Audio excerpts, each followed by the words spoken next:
अस्सलामुअलैकुम everyone, this is यज़दान। Thumbnail से तो आपको पता चल ही गया होगा, कल ध्रुव राठी की एक वीडियो आई जिसमें उन्होंने करारा जवाब दिया एल्विश यादव को।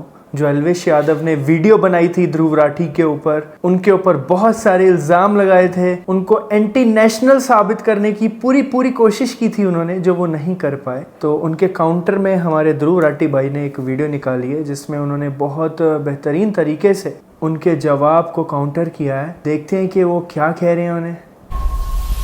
नमस्कार दोस्तों, कभी बिटोड़ा देखा है आपने? ये चीज, इसमें गोबर के बने हुए उपले रखे जाते हैं। हरियाणवी में एक कहावत है कि बिटोड़े के मुंह से उपले ही निकलेंगे। अभी कुछ हफ्ते पहले किसी दोस्त ने मुझे कहा कि एल्विश यादव ने मेरे ऊपर एक वीडियो बनाया है, मेरा क्या कहना है उस वीडियो को लेकर। मैंने कहा भाई क्या यार, क्या उम्मीद करते हो, बिटोड़े के मुंह से उपले ही निकलेंगे। अब वैसे तो दोस्तों इन गोदी यूट्यूबर्स का एक पूरा झुंड बैठा है जिसने पिछले कुछ महीनों में मेरे ऊपर एक से बढ़कर एक हमले करने की कोशिश करी है। कोई मुझे कभी कुत्ता कहता है, कोई कॉकरोच कहता है, कोई कहता है कि मेरी वाइफ पाकिस्तानी है, तो कोई मुझे बुली कहता है। लेकिन इन सभी में से एल्विश सही मायनों में इन बेवकूफों का सरदार है, क्योंकि जितनी अनाप शनाप बातें इसने अपने वीडियो में करी ना मेरे बारे में, जितने दुनिया भर के झूठ इसने फैलाए, उतने शायद ही किसी ने फैलाए। इसने मुझ पर बिल्कुल सही कहा ध्रुव राठी भाई ने। मतलब मैंने खुद ये चीज़ नोटिस की है कि जब से ध्रुव राठी ने हक बात पे वीडियोस बनाना स्टार्ट किया था, तब से लेके अब तक इतना ज़्यादा झूठ फैलाया जाता है ध्रुव राठी भाई के लिए, उनकी वाइफ के लिए, उनके लिए। उनको पाकिस्तानी करार दे दिया था, उनका नाम भी पता नहीं कुछ अब्दुल कुछ, तो उनकी वाइफ का नाम प्लस इनका ध्रुव राठी भाई का नाम भी, उनका नाम ही चेंज कर दिया। व्हाट्सएप पे इतना ज़्यादा वायरल हो रही थी वो चीज़, कोई कसर नहीं छोड़ी थी लोगों ने इनको बदनाम करने की, बट रोक नहीं पाए। इवन अगर आपको वो A2 मोटिवेशनल वाला एक सर है ना, वो जो बहुत अच्छी वीडियोस बना रहा था, किसी को अगर पता होगा, आप उसके चैनल पे जाके देखो कि जब तक वो इलेक्शन की बात हो रही थी तब तक वो भाई ध्रुव राठी के पीछे ऐसे हाथ धो के पड़ा हुआ था कि जिसकी कोई हद नहीं है। मतलब आप देखिए उसकी वीडियोस जाके, मैं हैरान हो गया। मैं बोला ये वो बंदा था जिसको मैं सुनता था यार, और ये अभी क्या काम कर रहा है। देखते हैं अभी आगे क्या कहते हैं ध्रुव राठी भाई। जो वीडियो बनाई उसका कई सारे यूट्यूबर्स ऑलरेडी काउंटर कर चुके हैं। जिन्होंने भगवा रंग पहन रखा वो छपरी है, कि सब छपरी हैं ये, जितने भी ये सैफरन गमछा ओढ़ते हैं। अरे एल्विश भाई, ध्रुव राठी ने ये कहीं नहीं कहा कि जो भगवा रंग पहनता है वो छपरी है, बल्कि वो लोग जो भगवा रंग पहन के मस्जिद के सामने जाकर हाथों में तलवार लेके घूमते हैं, वो लोग जो भगवा रंग पहन के राम का नाम खराब करते हैं, वो छपरी हैं। इसे बोलते हैं भाई साहब ब्रेन वॉशिंग। किस चीज का सिस्टम है? बच्चे बिगाड़ने का, गैम्बलिंग ऐप प्रमोट करने का, या फिर भांग पीकर वीडियो बनाने का, बियर पीकर वीडियो बनाने का, माहौल खराब करने का? आखिर किस चीज का सिस्टम? किसी भी चीज को यहाँ से वहां जोड़ दिया, कभी बोला कुछ, दिखाया कुछ, कभी तो बोलना ही नहीं आया ढंग से। हर्षमंदार कह लो या फिर हर्षमंदर कह लो, जो भी है। तो this is an interview of Harmandar Singh. Harmandar Singh Harsh Mander नहीं है, इज अ डिफरेंट गाय। अब जस्ट बिकॉज उनके नाम सिमिलर हैं तो इसने उन्हीं का आर्टिकल दिखा दिया। मतलब हद होती है यार। अब इस बात का कोई प्रूफ अवेलेबल नहीं है कि हर्षमंदर और ध्रुव राठी डायरेक्टली कनेक्टेड हैं, लेकिन एक स्पेकुलेशन के आधार पे और एक कॉन्स्पिरेसी थ्योरी के आधार पे इस बात को इतने कॉन्फिडेंस से बता दिया जाता है। जो व्यक्ति गाली देता था वो व्यक्ति ने इस वीडियो में गाली नहीं दी, खुद ही बोल रहा है नहीं दे पाऊंगा। क्यों? क्योंकि इस व्यक्ति ने सुधारा है उसको। ये है पढ़े लिखे यूट्यूबर्स का फर्क। जब छपरियों का सरदार गाली देना बंद कर सकता है इस व्यक्ति के वीडियो की वजह से, तो फिर इसके जो गुलाम हैं वो क्यों नहीं गाली देना बंद करेंगे? इतनी बेइज्जती होने के बाद भी एल्विश का मन नहीं भरा, मुझसे कहने लगा कि काउंटर दो। कहाँ है काउंटर? कहाँ है काउंटर? काउंटर कहाँ है? काउंटर कहाँ है? जवाब कहाँ है करना बंद कर दे कौवे की तरह। ये रहा जवाब। बस एक चीज कहूंगा, विक्टिम कार्ड मत खेलियो इस वीडियो को देखने के बाद। रोना धोना नहीं चलेगा, पहले भी तू टीवी पर बहुत रोया। लोग मेरे को बोलते थे बीजेपी का दल्ला है। हमारे ध्रुव भाई को एंटी नेशनल्स में इतना इंटरेस्ट क्यों है? करने को कोई कुछ भी कर सकता है, पर इंसान कितना पागल होगा। बीजेपी की एक बड़ी पॉपुलर स्ट्रैटेजी है, आपने भी नोटिस किया होगा दोस्तों, कि जो भी इंसान बीजेपी की आलोचना करता है, ये बीजेपी वाले उसे एंटी नेशनल घोषित करते फिरते हैं। एल्विश ने भी यही किया कि ये इंसान एंटी नेशनल, वो एंटी नेशनल, फलाना एंटी नेशनल, ढिमकाना एंटी नेशनल। अब किसी तरीके से इन सभी लोगों के ध्रुव राठी से कनेक्शन जोड़ दो और इसे भी एंटी नेशनल घोषित कर दो। मैंने तो एंटी नेशनल घोषित कर दिया। आइए पॉइंट बाय पॉइंट देखते हैं कि मैंने इसने तो एंटी नेशनल घोषित कर दिया। भाई तू है आदिल कौन? अमन नाम के एक आदमी की। साल 2020 के अंदर ध्रुव राठी ने एक फेसबुक ग्रुप बनाया जिसके अंदर वो एडमिन थे, और इस ग्रुप के अंदर बहुत सारे लोग थे। उसके अंदर एक इंपॉर्टेंट चेहरा था जिसका नाम है आदिल अमन। पहली गलत इन्फो, साल 2020 में मैंने कोई ग्रुप नहीं बनाया। जिस ग्रुप की ये बात कर रहा है वो मैंने 2017 में बनाया था और 2020 तक तो मैंने उसे बंद कर दिया था। इस फेसबुक ग्रुप का नाम था ध्रुव राठी स्क्वाड। इसके साथ साथ मेरा एक फेसबुक पेज भी है सिर्फ ध्रुव राठी नाम से। इस ग्रुप को मैनेज करने के लिए मैंने कुछ एडमिन्स को चुना, उन लोगों में से जो मेरे फेसबुक पेज पर सबसे ज्यादा एक्टिव लोग थे। कौन ये लोग थे मैं नहीं जानता, मैंने सिर्फ इस बेसिस पर इन लोगों फेसबुक ग्रुप का एडमिन बनाया कि ये मेरे फेसबुक पेज पर सबसे ज्यादा लाइक और कमेंट करते थे। इनफैक्ट फेसबुक की खुद की ये सजेशन होती थी उस जमाने में। तो जो भी एडमिन्स थे मेरे फेसबुक ग्रुप के, उनमें से किसी से भी मैं आज तक पर्सनली कभी नहीं मिला। अब हुआ क्या कि इनमें से एक एडमिन आदिल अमन ने एक टाइम पर बड़े ही वायलेंट और एक्सट्रीमिस्ट टाइप के कमेंट्स किए, जिन्हें ऑब्वियसली मैं सपोर्ट नहीं करता। बाकी एडमिन्स ने वो कमेंट्स मुझे दिखाए और मैंने फिर इसे एडमिन की पोजीशन से हटा दिया। अब लॉजिकल सी बात है, मैं हमेशा नाथुराम गोडसे वाली ऐसी मानसिकता का विरोध करता हूं, लेकिन बाद में मैंने रियलाइज किया कि अगर इस तरीके से चलता रहा, इस ग्रुप में कोई कुछ भी लिखेगा, ब्लेम वहां मेरे ऊपर आएगा बाद में। इसलिए साल 2020-21 के अराउंड मैंने इस पूरे फेसबुक ग्रुप को ही शट डाउन कर दिया। अब 4 सालों बाद हमारी कहानी में एंट्री होती है इस बेवकूफ की, जो इस घटना को लेकर एक स्कैंडल बनाने की कोशिश करता है। ये अपनी इमेजिनरी कहानियां बनाता है कि आदिल और मैं तो जिगरी दोस्त हैं। अगर ध्रुव भाई ये वीडियो देख रहे हैं तो भाई के चेहरे पे मुस्कुराहट आ गई होगी, क्योंकि पुराने साथी हैं, आम आदमी पार्टी में साथ में काम करते थे। अरे साथ में काम करते थे हम आदमी। जब प्रधानमंत्री मोदी सड़क छाप मवालियों को ट्विटर पर फॉलो करते हुए दिखते हैं, तब तो ये गोदी इन्फ्लुएंसर सारा लॉजिक लगा देते हैं कि इसमें हमारे प्रधानमंत्री जी की क्या गलती। उन्हें क्या पता था कि ये इंसान ऐसी अभद्र भाषा का इस्तेमाल कर सकता है। याद है निखिल नाम का एक ट्विटर यूजर जिसने गर्व से कहा था कि प्रधानमंत्री मोदी उसे फॉलो करते हैं। इसने किस तरीके से एक महिला पत्रकार की मौत पर जश्न मनाया था, उनको गालियां दी थी। और प्लीज प्रधानमंत्री से रिक्वेस्ट कीजिए कि वो इस तरह के लोगों को फॉलो ना करें। कोई नहीं मिलता उनको हिंदुस्तान में तो मुझे फॉलो कर लें। लेकिन ये इकलौता ऐसा केस नहीं है। ये बीजेपी 2016 पेज जिसने जर्नलिस्ट स्वाति चतुर्वेदी के खिलाफ बहुत ही भद्दी भाषा लिखी, इसे भी नरेंद्र मोदी फॉलो कर रहे थे। बीजेपी 2014, अवनीश चौबे, कूल आदित्य, महावीर एम जैसे कितने और ऐसे थ्रेटनिंग और अब्यूजिव हैंडल्स हैं जिन्हें प्रधानमंत्री फॉलो कर रहे थे। इतना ही नहीं, प्रधानमंत्री मोदी ने तो अंकित जैन, सुरेश नखवा, तेजिंदर बग्गा जैसे कुछ हिंसक गालीबाज ट्रोल्स को अपने ऑफिशियल रेजिडेंस पर पोस्ट भी किया था। क्या पहले चेक नहीं कर सकते थे कि ये कैसे लोग हैं? ऑनलाइन से अब ऑफलाइन पर आ जाए तो आसाराम बलात्कार के लिए कॉन्विक्ट हुआ, यहाँ नरेंद्र मोदी उसे माला पहनाते हुए और उसके पैर छूते हुए दिख रहे हैं। जीवन में जब कोई नहीं जानता था, उस समय से बापू के आशीर्वाद मुझे मिलते रहे हैं। इस ट्वीट और इस फेसबुक पोस्ट में प्रधानमंत्री मोदी गुरमीत राम रहीम की प्रशंसा करते हुए दिख रहे हैं। वही गुरमीत राम रहीम जिसे मर्डर और रेप जैसे केसेस में दोषी पाया गया है। इस फोटो में हरियाणा के पूर्व मुख्यमंत्री गुरमीत राम रहीम के साथ बैठे हुए दिख रहे हैं। 2017 के इस न्यूज आर्टिकल को देखिए। मध्य प्रदेश की एंटी टेररिस्ट स्क्वाड ने भोपाल, ग्वालियर, जबलपुर और सतना में 11 लोगों को गिरफ्तार किया। इन पर आरोप था कि ये पाकिस्तान की ISI के लिए जासूसी कर रहे थे। अब आज तक की ये हेडलाइन देखिए। ये जो गले में बीजेपी का पट्टा डाले हुए और टी-शर्ट पर मोदी लिखवाए हुए दिख रहा है, ये है ध्रुव सक्सेना। यहाँ इसकी फोटो देखिए मध्य प्रदेश के पूर्व मुख्यमंत्री शिवराज सिंह चौहान के साथ। कि भारतीय जनता पार्टी विश्व की पहली राजनीतिक पार्टी जिसके ऊपर एक ठप्पा लग चुका है कि यह एक ISI सर्टिफाइड पार्टी बन चुकी है। कम से कम 3 शख्स इन 11 में से सीधा तरीके से भारतीय जनता पार्टी के साथ जुड़े हुए।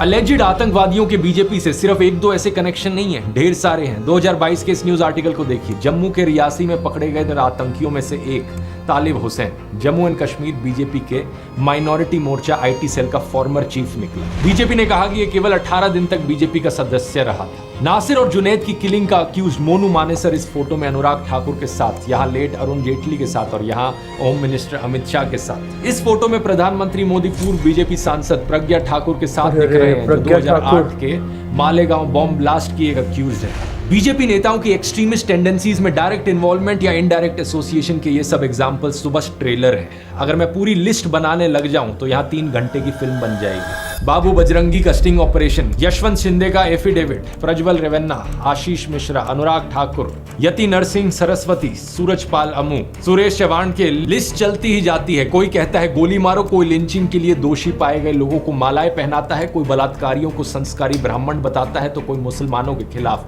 जेनोसाइड की बात करता है। क्या एल्विश में हिम्मत है इन सब केसेस पर बोलने की? एल्विश, मुझे पक्का पता है तू इस वीडियो को देख रहा होगा। सीधा तुझसे बोलना चाहूंगा, अगर तुझ में 1% भी हिम्मत है तो बीजेपी से काउंटर मांग कर दिखा दे। कहां है काउंटर, कहां है काउंटर? ये जो काएं करे जा रहा था ना मेरे साथ, बीजेपी के साथ करके दिखा। नहीं कर पाएगा, क्योंकि मुझे पता है तेरे जैसे सत्ता के चाटुकार पूरी जिंदगी ऐसी हिम्मत नहीं जुटा पाएंगे। मेरे खिलाफ बोलना आसान है क्योंकि पता है सरकार पीछे से कुछ कहेगी नहीं और बड़े यूट्यूबर को टारगेट करके व्यूज मिलेंगे, कंट्रोवर्सी होगी, पब्लिसिटी मिलेगी। पता है तुझ जैसे गोदी यूट्यूबर्स की सबसे बड़ी प्रॉब्लम क्या है? तुझ जैसे लोगों को लगता है कि कंट्रोवर्सी क्रिएट करके व्यूज आएंगे और इसी तरीके से फॉलोअर्स बटोरे जा सकते हैं, इसी तरीके से यूट्यूब पर करियर बनाया जा सकता है। लेकिन तेरे जैसे एक और यूट्यूबर को मैंने पहले भी कहा था कि कंट्रोवर्सी करके एक सस्टेनेबल यूट्यूब करियर बनाना पॉसिबल नहीं है। एक लिमिट तक ही लोग इस ड्रामे को बर्दाश्त करेंगे, उसके बाद लोगों को भी पता लग जाएगा तो ये ड्रामा जो करता है, कंट्रोवर्सी जो करता है, सिर्फ व्यूज के लिए करता है, पैसे के लिए करता है। असलियत में यूट्यूब पर अगर एक लॉन्ग टर्म करियर बनाना है तो उसके लिए ऑडियंस को कुछ जेन्युइन वैल्यू देनी पड़ेगी। ये चीज मैंने अपने यूट्यूब ब्लूप्रिंट कोर्स में सिखाई है। अगर है हर्ष मंदर की, हर्ष मंदार कह लो या फिर हर्ष मंदर कह लो, जो भी है। नहीं, पहली बात तो जो भी नहीं होता है, हर्ष मंदर है उनका नाम। कल को तेरे नाम को भी ऐसे करके कोई बोले कि एल्विश कह लो या एल्विश कह लो, जो भी है, ऐसे नहीं होता। दूसरा, आइए गूगल करते हैं कि अब ये कौन है। हर्ष मंदर एक फॉर्मर आईएएस ऑफिसर हैं जो 6 डिस्ट्रिक्ट्स में डिस्ट्रिक्ट हेड रहे हैं, डिविजनल कमिश्नर रहे हैं, मसूरी की Lal Bahadur Shastri IAS training academy में फैकल्टी रहे हैं और 2002 में इन्होंने गुजरात दंगों के विरोध में वॉलंटरी रिटायरमेंट ली थी। इन्होंने 24 किताबें लिखी हैं। इतनी किताबें एल्विश अपने 7 जन्मों में भी नहीं पढ़ पाए। पिछले 10 सालों में Dainik Bhaskar, Hindustan Times, the Hindu, Indian Express, Scroll, Live Mint, NDTV, Business Standard, article 14 जैसे अखबारों और न्यूज पोर्टल्स के लिए कॉलम भी लिखे हैं। श्याम बेनेगल की फिल्म समर इनकी लिखी हुई 2 कहानियों पर बेस्ड है। इन्होंने बहुत से कॉलेज यूनिवर्सिटीज में लेक्चर लिए हैं, जैसे कि IIM Ahmedabad, NALSA university of law, MIT, Boston, university of California, institute of development studies. 2010 से 2012 तक ये यूपीए सरकार द्वारा बनाए गए नेशनल एडवाइजरी काउंसिल के मेंबर थे। कई इंपॉर्टेंट बिल्स ड्राफ्ट करने में इनका योगदान रहा है, जैसे कि right to information, right to education, food security bill, child labour abolition. इन्होंने लिंचिंग्स के विरोध में कारवाए मोहब्बत कैंपेन चलाया और इन्हें इनके काम के लिए बहुत सारे अवार्ड्स मिले हैं, जैसे कि MA Thomas national human rights award 2002, Christie harmony award 2012 या क्वेड मिलेथ अवार्ड 2020। लेकिन इस अनपढ़ बेवकूफ एल्विश के अनुसार ये भी एंटी नेशनल है। आप पूछोगे क्यों? क्योंकि इन्होंने जॉर्ज सोरोस की ओपन सोसाइटी फाउंडेशन के साथ काम किया है। वही हर्ष मंदार जो कि जॉर्ज सोरोस के लिए काम करता है। मतलब बिना सर पैर के जो मन में बकवास आए बोल डालो। अब सबसे इंटरेस्टिंग बात है कि इन सबसे मेरा क्या रिलेशन है। आज तक असलियत में दोस्तों मैं हर्ष मंदर से कभी मिला नहीं, ना मेरी उनसे आज तक कभी बात हुई। इनका नाम मैंने पहली बार एल्विश की वीडियो से ही सुना और जो भी ये इन्फॉर्मेशन मैंने आपको निकाल कर दी, इसका वीडियो देखने के बाद गूगल करके रिसर्च करके आपको दिखाई। लेकिन एल्विश ने जो लिंक बताया हर्ष मंदर का मेरे साथ, आप भी सुनकर चौंक जाएंगे कि कोई इस लेवल का बेवकूफ कैसे हो सकता है। एल्विश ने कहा कि मैंने सीए और मणिपुर पर जो वीडियो बनाया वो मैंने हर्ष मंदर के ट्वीट देखकर बनाया। 4 अगस्त 2023 को हर्ष मंदार ट्वीट करते हैं मणिपुर दंगों के ऊपर और ठीक 2 दिन बाद हमारे ध्रुव भाई की वीडियो आ जाती है। ये ट्वीट और वीडियो की टाइमिंग तो ऐसे दिखा रहा है जैसे कि बहुत बड़ा जासूस बन गया हो, लेकिन यहां पर भी इसने गलती करी। 14 दिसंबर 2019 को हर्ष मंदार CAA और NRC के ऊपर एक ट्वीट करता है और ठीक 3 दिन बाद यानी कि 17 दिसंबर 2019 को हमारे ध्रुव भाई as per the tool kit video बनाते हैं। उसके अंदर CAA का जिक्र होता है। असलियत में ये मेरा दूसरा वीडियो था CAA NRC के ऊपर। इससे 5 दिन पहले 12 दिसंबर को मैंने पहला वीडियो अपलोड किया था। टोटल में 3 वीडियोस मैंने बनाए थे। तीनों वीडियोस आज के दिन भी YouTube पर अपलोडेड है। आप जाके इन तीनों में से इनके टाइम स्टैम्प्स देख सकते हो कि कब इन्हें अपलोड किया गया। तो पहली बात तो ये प्रूफ ही गलत है, और अगर ये सच भी होता तो इस तरीके से कनेक्शन दिखाना एक बहुत ही अजीबोगरीब चीज है। देश में कोई भी टॉपिक न्यूज में आता है तो ऑफकोर्स जो टॉप यूट्यूबर्स हैं उस पर वीडियोस बनाएंगे। मैं वीडियो बनाऊंगा उस चीज पर। दिसंबर 2019 में न्यूज चैनल्स पर, सोशल मीडिया पर इसकी बहुत चर्चा चल रही थी तो मैंने वीडियो बनाया।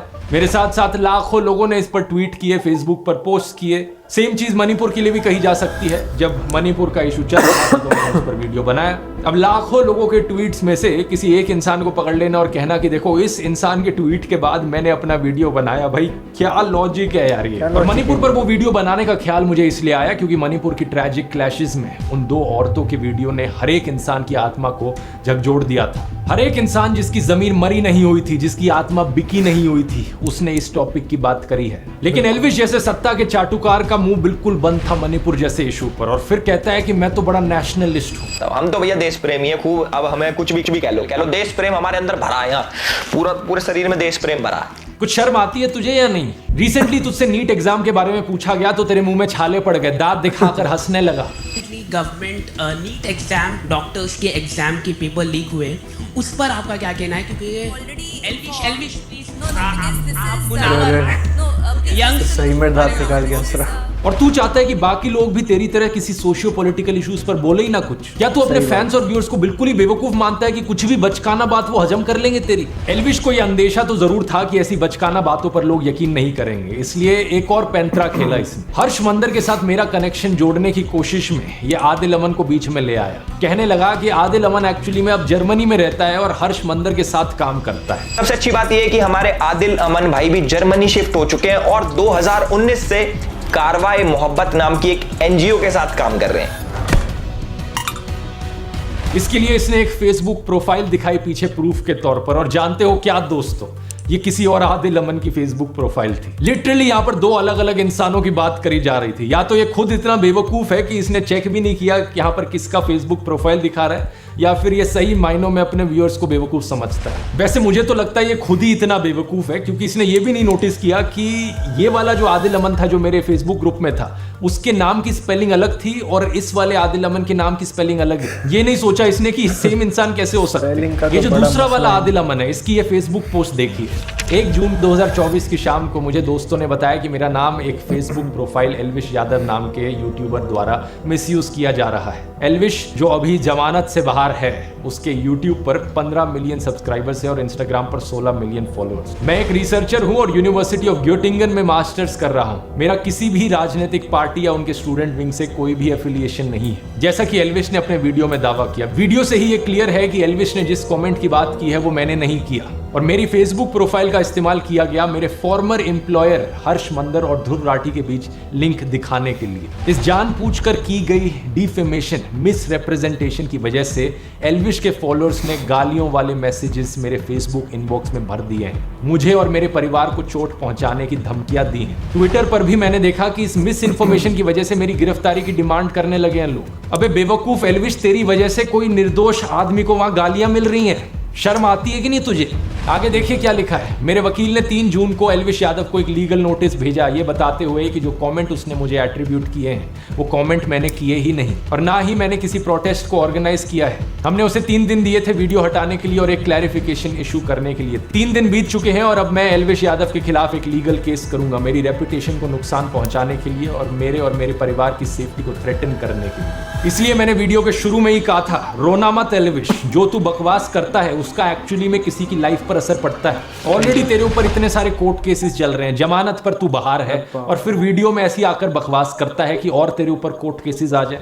एल्विश ने अपने वीडियो में कहा कि कोई भी आर्टिकल फार्टिकल दिखाकर किसी को भी कुछ भी साबित किया जा सकता है। मान लो कैमरामैन है, मुझे इसको गलत साबित करना है, मैं भाई कर दूंगा कैसे न कैसे करके, आर्टिकल पार्टिकल दिखा के। और यही चीज एग्जैक्टली एल्विश ने अपने वीडियो में करी। मैं पूछना चाहूंगा, जरा अपनी ऑडियंस को बता दे, ये सब जो तूने किया सिर्फ व्यूज और पैसे के लिए किया या फिर ऊपर से कोई पे भी कर रहा था तुझे? हर्ष मंदर की बात करते हुए इसने एक आर्टिकल दिखाया, एक लाइन को अंडरलाइन कर दिया कि मेरे माता पिता तांजानिया में ब्रिटिश पुलिस के लिए काम करते थे। अब इस आर्टिकल को देखो, यहाँ तो मंदर की बजाय सिंह लिखा है। अरे रे रे रे रे रे। इस आर्टिकल की ये लाइन को मैंने गूगल पर सर्च किया डबल कोट्स के साथ, तो ये वाला आर्टिकल सामने आया। ये एक इंटरव्यू था कैप्टन हरमंदर सिंह के साथ, जो कि एक बहादुर ऑफिसर थे। इनका जन्म साल 1926 तांजानिया में हुआ था, और जब वो सिर्फ 33 साल के थे, यानी कि 1959 में चाइना ने तिब्बत पर अटैक कर दिया था। उस समय कैप्टन हरमंदर सिंह ने दलाई लामा को बचाकर भारत लाने में एक अहम भूमिका निभाई थी। पद्म अवार्ड्स की सरकारी वेबसाइट पर हम देख सकते हैं कि इन्हें 1960 में पद्मश्री से सम्मानित किया गया। अबे एल्विश, और कुछ नहीं तो कम से कम ऐसे बहादुर ऑफिसर का तो सम्मान कर लेता। माना कि तू अनपढ़ टाइप का है, लेकिन क्या इतना भी पढ़ना नहीं आता कि हर्ष मंदर और हरमंदर सिंह में डिफरेंशिएट कर सके? और वैसे मैं आपको बता दूं दोस्तों, हर्ष मंदर इन्हीं कैप्टन हरमंदर सिंह के बेटे हैं। यहां पर अगर हर्ष मंदर भी चाहे तो वो भी सीधा सीधा एल्विश के ऊपर डिफेमेशन का केस कर सकते हैं। इतना ही नहीं, former prime minister Manmohan Singh ji की बेटी अमृत सिंह के खिलाफ जो तूने झूठ फैलाया है, वो भी केस कर सकती है तेरे ऊपर। और तो और मैं भी केस कर सकता हूं तेरे ऊपर डिफेमेशन का। मेरे लॉयर ने कहा कि जो भी तूने बकवास करी है इस वीडियो में, वो सीधे तौर पर क्रिमिनल डिफेमेशन का केस बनता है। अगर ये सारे और केसेस कल को तेरे ऊपर हो गए तो फिर विक्टिम कार्ड मत खेलियो। मैंने पहले ही वार्न किया था इस वीडियो में। जितने फालतू के फर्जी लिंक्स एल्विश ने मेरे बनाने की कोशिश करी और लोगों के साथ, उससे सीधा कनेक्शन मैं इसका बना सकता हूं। एल्विश ने अपने एक वीडियो में अखिलेश यादव को सपोर्ट दिखाया था। वैसे हम तो भाई अखिलेश के सपोर्टर है भाई। यादव बिरादरी जिंदाबाद कर रखी है हमने पूरे यूपी में। तो भाई बताओ कि क्यों ना करें हम अखिलेश को सपोर्ट। अखिलेश यादव के अलायंस पार्टनर कौन है? राहुल गांधी। तो अगर ये राहुल गांधी को देशद्रोही ठहरा रहा था वहां पर अपने वीडियो में, तो ये खुद भी देशद्रोही हो। और दूसरी तरफ बीजेपी से भी तेरे इतने ही लिंक्स हैं, इतने सारे पॉलिटिशियंस के साथ जाकर तूने फोटो खिंचाई है, शो ऑफ किया है, अपना सपोर्ट जताने की कोशिश करी है। तो चाहे इस तरफ से हो चाहे उस तरफ से, तेरे भी फालतू के कैसे कनेक्शंस बनाए जा सकते हैं और तुझे भी एंटी नेशनल घोषित किया जा सकता है। मैंने तो एंटी नेशनल घोषित कर दिया। अब देखो एनआईए ने पकड़ लिया। एल्विश तेरे जितने भी झूठ पकड़े हैं मैंने अभी तक सिर्फ 5-6 मिनट के वीडियो के सेक्शन में पकड़े हैं, अभी तो और झूठ पकड़ने बाकी है। पकड़ लिया। तूने और बहुत सारे आरोप लगाए थे मेरे ऊपर कि कैसे मैंने अपने व्हाट्सएप चैनल पर झूठी जानकारी फैलाई, टेलीग्राम पर पोर्नोग्राफिक कंटेंट शेयर किया, क्या क्या बकवास तू इमेजिन करता है। कभी तूने कहा कि मैं कोई फर्जी कॉइन प्रमोट करता हूं, कभी तूने कहा कि मेरा आम आदमी पार्टी के साथ लिंक है। जो तूने गंदगी फैलाई है इसको साफ करने में एक और वीडियो लगेगा। आगे के एक वीडियो में दोस्तों बाकी सारे आरोपों को भी डिटेल में समझेंगे और इस एल्विश यादव की असली पर्सनैलिटी को भी पकड़ेंगे। इतने एल्विश थोड़ा इंट्रोस्पेक्ट कर, अंकल आंटी से जाकर बात कर, उन्हें ये वीडियो दिखा, उन्हें भी बता कि कितने और कोर्ट केसेस अब तेरे ऊपर किए जा सकते हैं। सो गाइज ये था हमारा reaction on Elvish Yadav and Dhruv Rathee. भाई ध्रुव राठी को हैट्स ऑफ है जिस तरह से उन्होंने फैक्ट के साथ एल्विश यादव की पोल खोली है, माशाल्लाह तबारकल्लाह। और आप एल्विश यादव के इंस्टाग्राम ओपन करके देखेंगे, आप देखेंगे ज़्यादातर बेटिंग ऐप्स को कितना प्रमोट किया जाता है उसके अकाउंट के थ्रू। आप देखिए कि यंगस्टर्स को, आप देखिए उसको ज़्यादातर यूथ फॉलो करता है और वो यूथ बेटिंग ऐप्स में अपने पैसे डाल के पैसे वेस्ट कर रहा है। 100, 200, 500 की लत से बंदा कब लाखों तक चला जाता है पैसे लगाने पे पता ही नहीं चलता, और अपनी पूरी जायदाद, पूरा कारोबार, सब कुछ हरा देता है उसमें। और इतना बड़ा ये गुनाह करते हैं ये बेटिंग ऐप्स को प्रमोट करने वाले ये इन्फ्लुएंसर्स। कितने बड़े बड़े इन्फ्लुएंसर्स हैं, इवन मुस्लिम्स भी बहुत सारे हैं जो बेटिंग ऐप्स को प्रमोट करते हैं। एंड बहुत बेसब्री से वेट है सेकंड वीडियो का ध्रुव राठी की कि उसमें वो क्या बताएंगे एल्विश यादव के बारे में। ये बहुत ज़रूरी है यूथ के लिए, यंगस्टर्स के लिए कि सही रास्ते पे आना, बिकॉज जैसा वो देखेंगे वैसे वो बनेंगे, जिसको वो सुनेंगे वैसा वो करेंगे। Choice is yours. आज की वीडियो को यहीं एंड करते हैं। अस्सलामु अलैकुम वरहमतुल्लाहि वबरकातुहू।